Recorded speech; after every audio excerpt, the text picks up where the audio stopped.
शिव पुराण श्री रुद्र संहिता तृतीय खंड 10वां अध्याय। भौम जन्म। ब्रह्मा जी बोले, नारद, भगवान शिव का यश परम पावन, मंगलकारी, भक्तिवर्धक और उत्तम है। दक्ष यज्ञ से वे अपने निवास कैलाश पर्वत पर वापस आ गए थे। वहां आकर भगवान शिव अपनी पत्नी सती के वियोग से बहुत दुखी थे। उनका मन देवी सती का स्मरण कर रहा था और वे उन्हें याद करके व्याकुल हो रहे थे। तब उन्होंने अपने सभी गणों को वहां पर बुलाया और उनसे देवी सती के गुणों और उनकी सुशीलता का वर्णन करने लगे।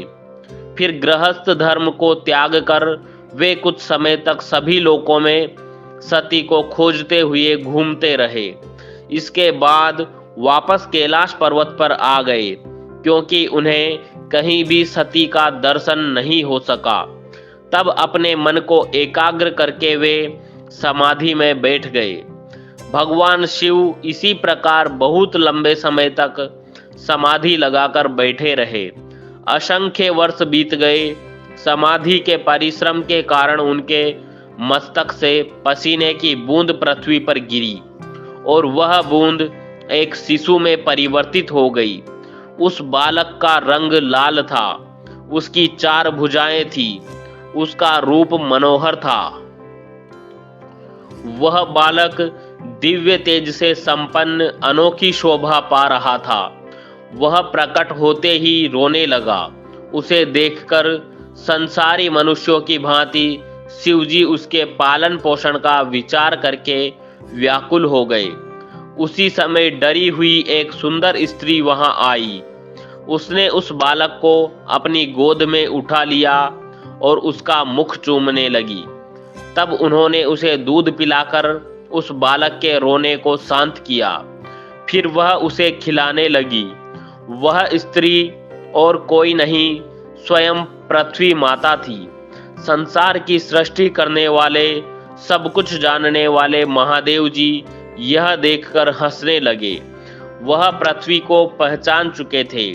वे पृथ्वी से बोले, हे धरिणी, तुम इस पुत्र का प्रेम पूर्वक पालन करो। यह शिशु मेरे पसीने की बूंद से प्रकट हुआ है। हे वसुधा, यद्यपि यह बालक मेरे पसीने से उत्पन्न हुआ है, परंतु इस जगत में यह तुम्हारे ही पुत्र के रूप में जाना जाएगा।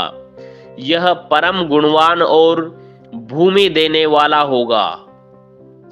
यह मुझे भी सुख देने वाला होगा। हे देवी, तुम इसका धारण करो। नारद यह कहकर भगवान शिव चुप हो गए। उनका दुखी हृदय थोड़ा शांत हो गया था। उधर शिवजी की आज्ञा का पालन करते हुए पृथ्वी अपने पुत्र को साथ लेकर अपने निवास स्थान पर चली गई।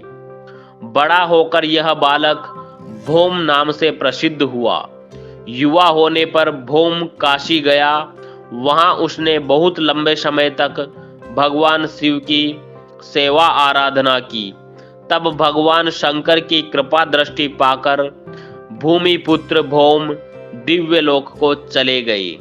यह अध्याय यहीं समाप्त होता है। अगला अध्याय सुनने के लिए हमारे चैनल को सब्सक्राइब करना ना भूलें। धन्यवाद। ओम नमः शिवाय।